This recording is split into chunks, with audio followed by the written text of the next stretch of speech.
Hey, everybody. Good morning. It's Elizabeth Cronus McLaughlin. Hopefully, the YouTube live stream glitchy has resolved itself since yesterday. I want to apologize to all of you. It was actually, we determined after we did all of this kind of like back end work that it was not an issue on our end. YouTube's streaming platform was apparently down for huge chunks of yesterday. So, my apologies to all of you who were not able to watch yesterday, but the video is up now. And everybody should be fine on that front. So hopefully everybody is able to watch today. And please keep in mind that there are certain aspects of what we do here that are out of our control. Live streaming is dependent on platforms that can live stream, and when those platforms go down, we all face issues. So in any event, I hope you're able to watch today. I hope you are here. Reminder to all of you that registration for Haven closes on Friday at 9 p.m. Pacific.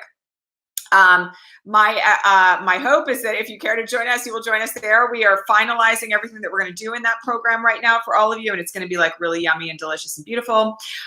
So if you care to join us for that, GaiaLeadershipProject.com/Haven. All right. So what we need to talk about today, without question, is this issue of what Lawrence O'Donnell broke at the beginning of his broadcast.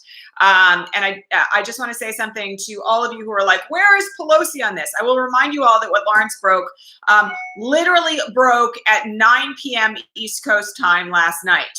So here we are at noon East Coast time the following day. The kind of like screams for where is Pelosi are a little much. I'll just say this, in part because the news of this just broke from a single source.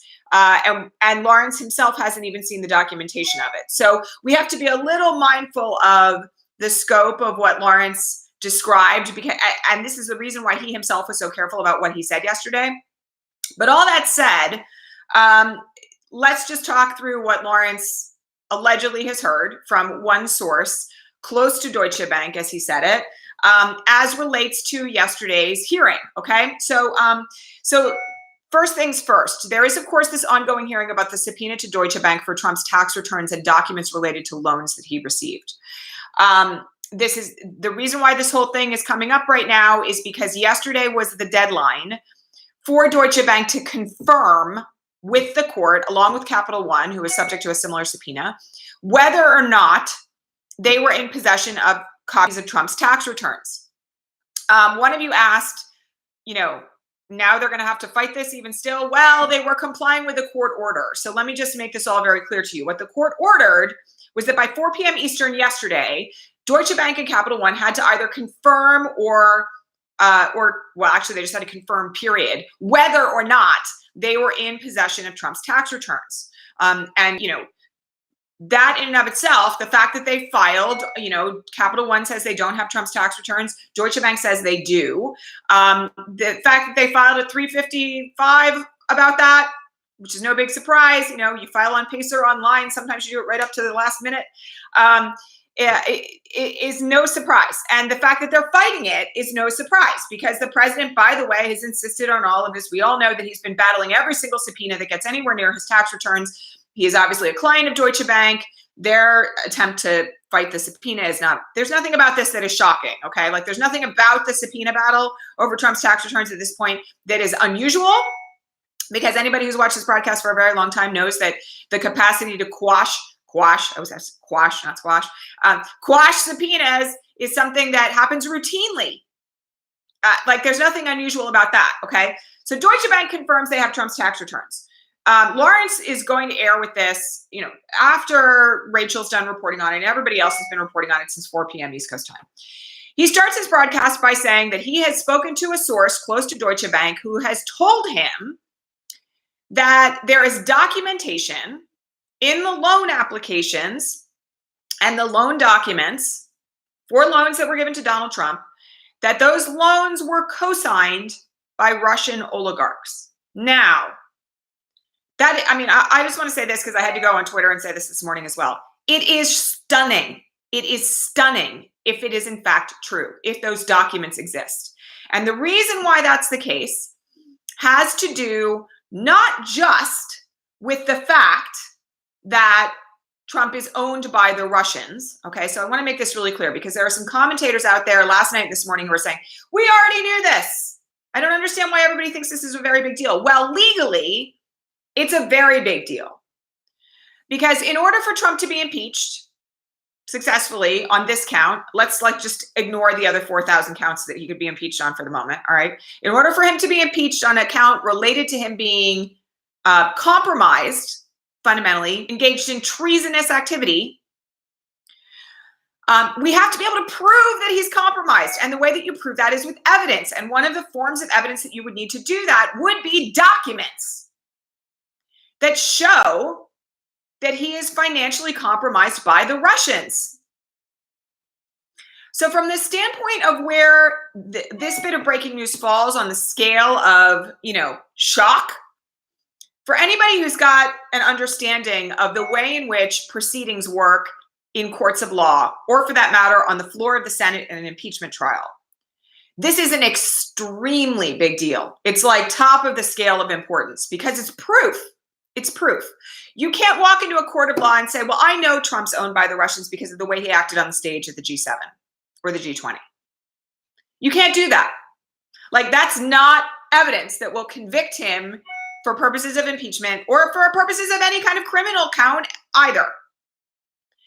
So there are lots of folks out there this morning who are like, are of the opinion of like, fuck it, we know he's a traitor, right? We may know that in our gut, right? His behavior may be an indication of that, but whether or not you can prove that in a court of law is an entirely different matter.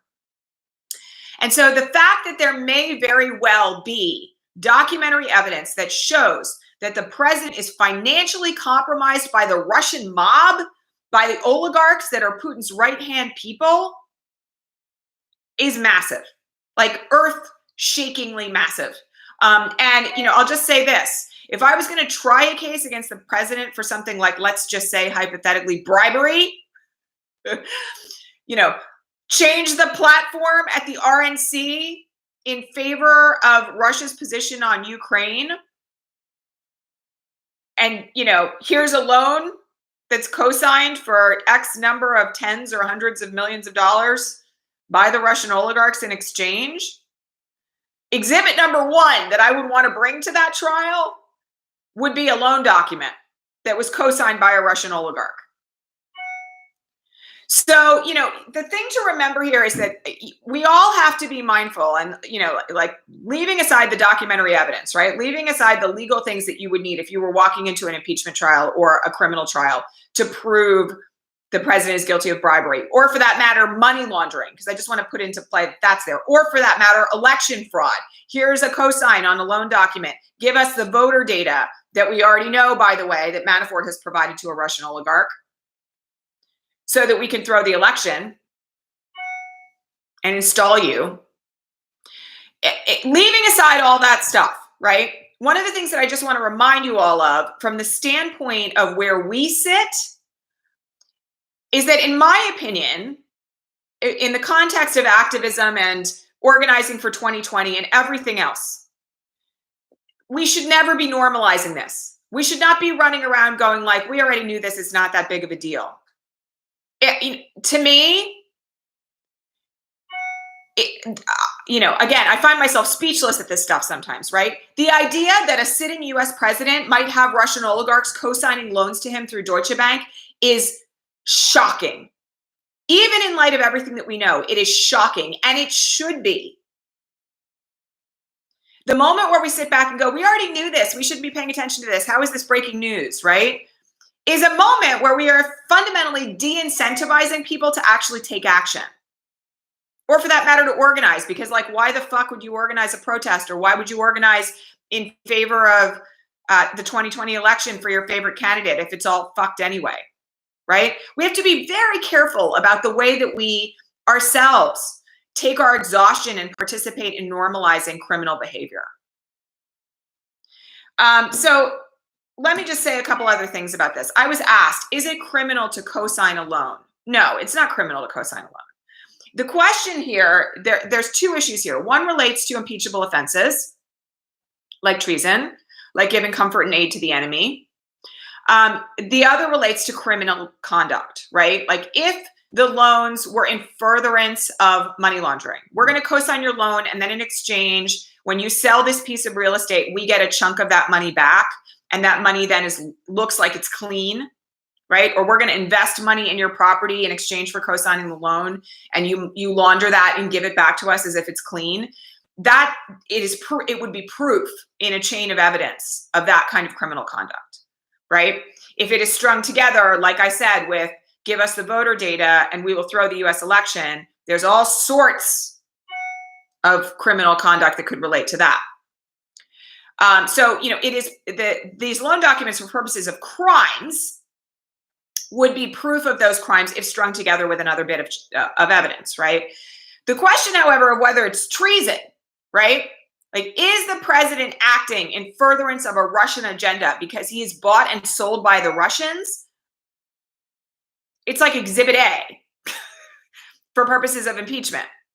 So, we have to kind of like understand the ways in which documents like what Lawrence is suggesting exist would be used in differing scenarios, right? How those documents would be used in an impeachment scenario might be profoundly different from how they would be used in a criminal court of law. But regardless, they're really significant. And anyone who's out there saying like, this is just what we already knew, isn't actually explaining to anybody how significant these would be from a legal standpoint. So I want you all to understand that, right? I want you all to understand that. Now, what's going to happen with this? Well, let's keep in mind the way in which this is all arising is in the context of Trump's tax returns being sought by the House committees that are investigating him. So, and by the way, the subpoena doesn't just extend to the tax returns. I want to remind you all of that, right? It also extends to loan documents, exactly like what Lawrence is talking about on last night's broadcast. So let's just say, hypothetically, that these documents are produced to the Intelligence Committee. And the Intelligence Committee is already aware of all sorts of other conduct by the president in furtherance of the agenda of the Russians inside the United States. And that conduct meets the definition of treason. It's number one. In the impeachment clause, it becomes, therefore, a formative piece of proof in an article of impeachment of the president for treason. And if he's tried on the floor of the Senate after it's voted out of the Judiciary Committee, which is, of course, that you all know where articles of impeachment start, it's voted out of the House by simple majority, it goes to the floor of the Senate, Deutsche Bank officials will be called to testify as to the authenticity of the documents. That proof will be entered into the record, and there'll be a vote. I will tell you that, despite all the cynicism that is out there, despite all of the, concerns about, and they're legitimate, about the complicity of the Republican Party, documentary evidence in the public domain that the president is owned by Russian oligarchs, owned by the Russian mafia, is going to be awfully hard to ignore. And if you think that that's something that's just going to get brushed under the rug, I want to point you to the president's tweet storm this morning. Because one of the things that he did this morning was he asked every single one of his followers to start ignoring Fox News, which, by the way, is a watershed moment in this presidency as well. He literally went on the record this morning against Fox News. If you want to know why he did that, it's because when Fox News turns on this president, and, they've already started reporting this shit. So just so you're all aware, right? Like when Fox News turns on this president, he loses his base. And when he loses his base, he loses the Republican Party. So there has to be an understanding of the fact that there are certain things that can't be ignored. And yeah, we're way beyond where I thought that point was when I started this broadcast in, right after the inauguration in 2017. But all that said, the idea that there are Russian oligarch mafia figures who own this president and that there's going to be documentary evidence of that, assuming, again, that this is all confirmed, that's kind of one of those things that you can't ignore. And he knows it. He knows it. So, again, I think it's really important from where we sit that we don't downplay this. I think it's really important from where we sit that even if we ourselves are cynical and bitter, we are not putting that out there in a way that's going to de-incentivize other people. Have your own suspicions about it. That's fine. We'll talk about it here on the broadcast, which is why I'm talking about it today, right? But I think it's really important to not minimize this.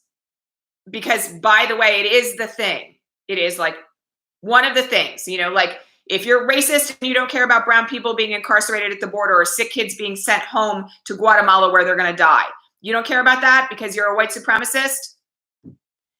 You're somebody in the Republican Party who doesn't care that he talked yesterday, and we're going to talk about this in a minute, about seizing private land at the border to build a wall before the 2020 election. You don't care about that? You can't ignore a loan document that is co-signed by a Russian mafioso. And that, by the way, is because it's de facto evidence of the president being compromised. So, I hate to put it in those kind of stark terms. It would be awesome if we saw the Republican Party stand up for the fact that they are sending home kids with terminal illnesses to die in Central America.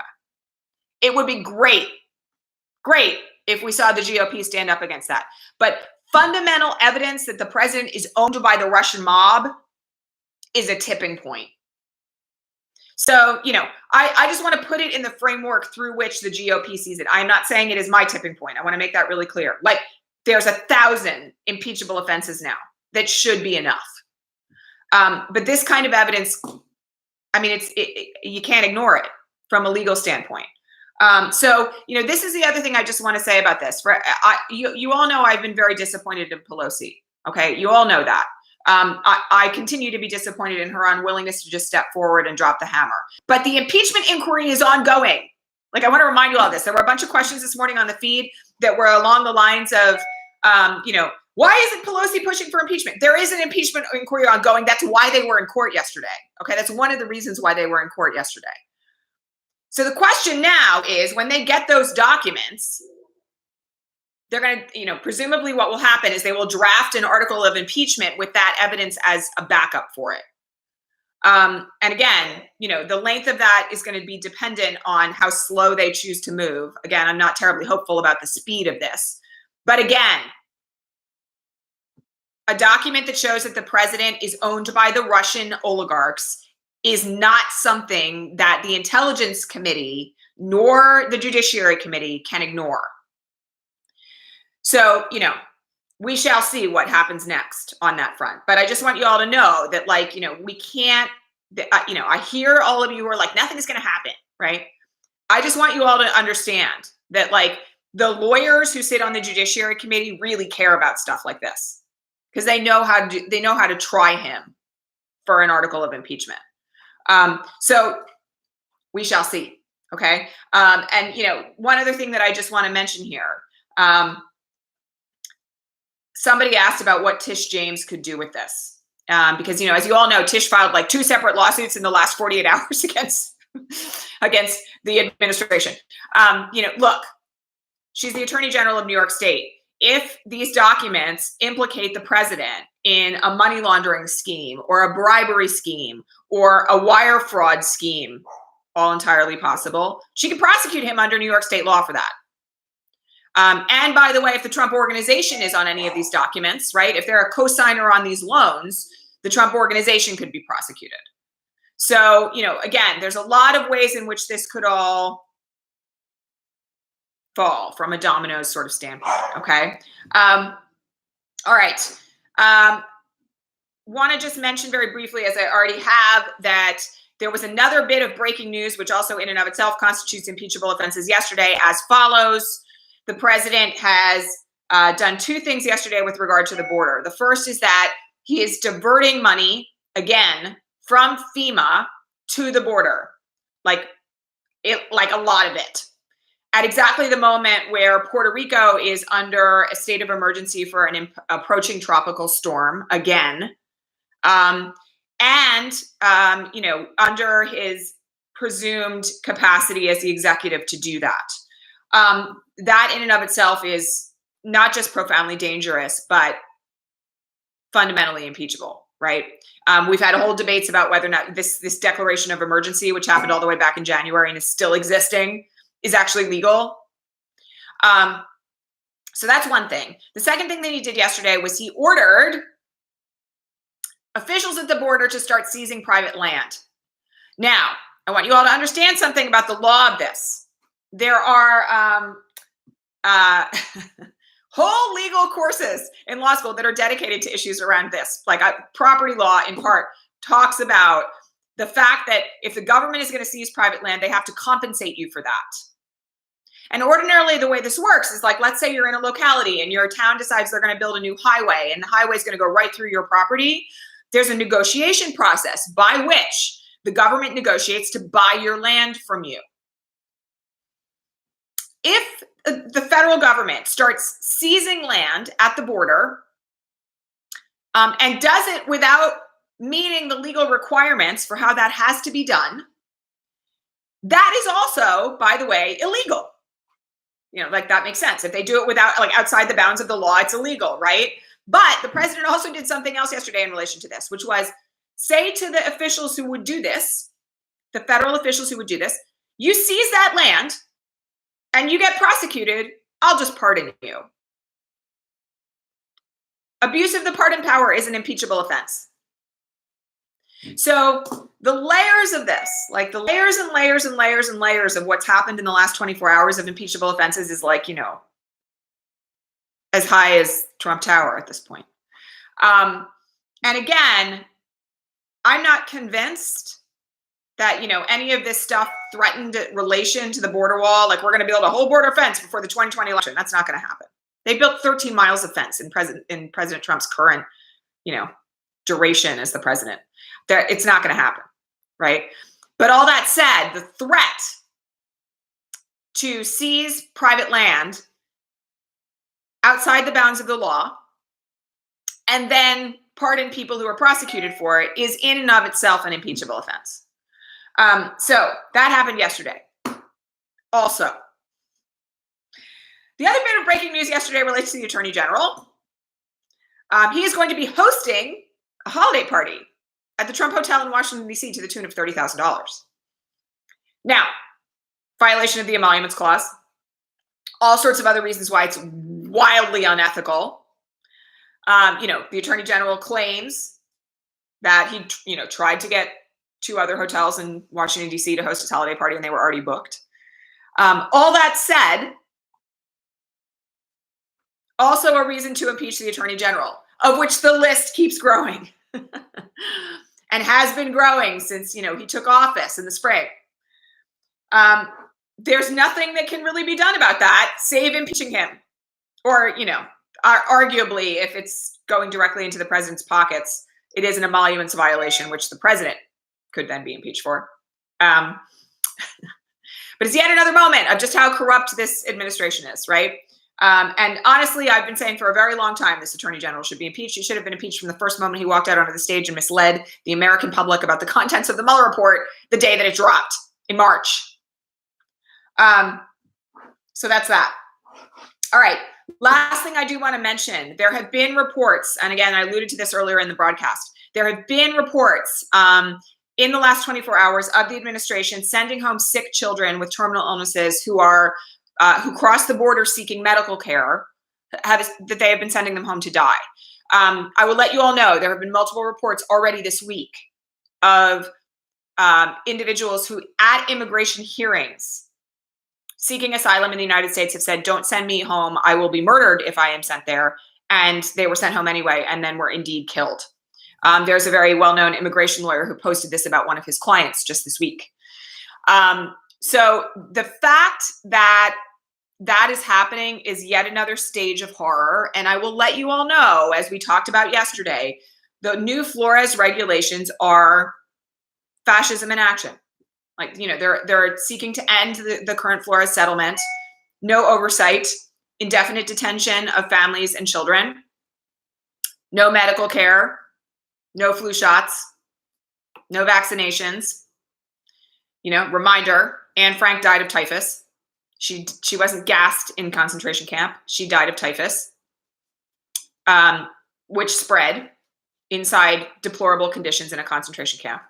There's, a legacy here that is being lived into by Stephen Miller and his ilk that's appalling, for lack of a better way of putting it. That's like far too kind a term. So many of you were asking, like, what's the next thing that we have to do here? Look, I will remind you all, and I know a lot of you didn't catch the broadcast yesterday, but I did talk about this at length, and you can go back and watch the video. I've been having conversations in the last 2 weeks with a number of people who are either high up in the Democratic Party or affiliated with people who are high up in the Democratic Party, meaning like have personal relationships with senior officials in the Democratic Party. Yesterday's Lawrence breaking news may very well push in the direction of impeachment in a way that where I was yesterday on this, I wasn't confident about. But I will tell you all, as I said yesterday, I'm going to say it again. If you are not organizing for 2020 right now, you need to do it, because it is going to be a make or break event for the democracy in America. We're already well into a fascist decline. If he gets reelected and he's not removed by impeachment, it's over. It was a nice run while it lasted, not really, but it'll be over. The experiment of American democracy will be over. So in my opinion, the best place for us to be putting our energy right now, regardless of all the other issues that we all care about tremendously, is in the direction of how do we organize for 2020. And that means through your local Democratic Party machine. It means doing the work that isn't glamorous. It means doing the work that isn't like huge and splashy. It means actually like learning how to go door to door and get people registered to vote and get your neighbors to the polls. It has to happen. And all of us have to do it in numbers that are too big to be interfered with. So that is my suggestion on that front. And I will just add, the point of all of this is to win in a way in 2020 that is so big and so mammoth that he can't fight it. One of you asked me this morning, what's going to happen at the end of the, if he doesn't get reelected in 2020, is he going to fight and not want to be removed from the White House? Probably. And that's another reason why we need a mandate in the 2020 election that is so big that the American public is not going to have a moment of like, no, really, the National Guard should go in and remove him, or the military should go in and remove him, or the Secret Service should remove him from the Oval Office and throw his shit out on the lawn of the White House. That's not what's going to happen. But, nonetheless, there needs to be a mandate that is so big that the actions that would have to be taken to lawfully remove him from the presidency, like literally remove him from the White House physically if need be, are ones that every American understands have to be undertaken because the election was a landslide. That's what needs to happen. And we all are going to have to work toward it. We're all going to have to be boots on the ground, making phone calls, sending postcards, talking to our neighbors, canvassing for the presidential candidate. We have to get ready to do it now. And we need to be doing it, honestly, before the first primary next spring. So please get involved. I mean, honestly, that is my big push right now. We should all be doing everything else that we are already doing out there in the world. Yes, we should continue making our phone calls, and we should make them all today. Right? Even though Congress is still in recess, make your phone calls to the local offices, talk to the staffers, tell them that if, the president is compromised by Russian oligarchs, he should be impeached, and then get ready to work your ass off for the next, 14 months, because we're going to have to do it. All right.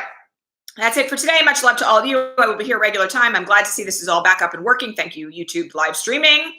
And I will see you all tomorrow at regular time. Oh, and don't forget, Haven closes for registration at 9:00 on Friday night Pacific. We have 28 days of really juicy, beautiful stuff planned for those of you who are already in it. It's a really great mix so far, by the way, of people. And if you feel like you need a break in your day-to-day right now because you're overwhelmed and tired, and if you're one of those people who's cynical and bitter, please get in. We'd love to see you. Scholarship recipients are going to be notified by the end of the week. All right. Mwah. Bye.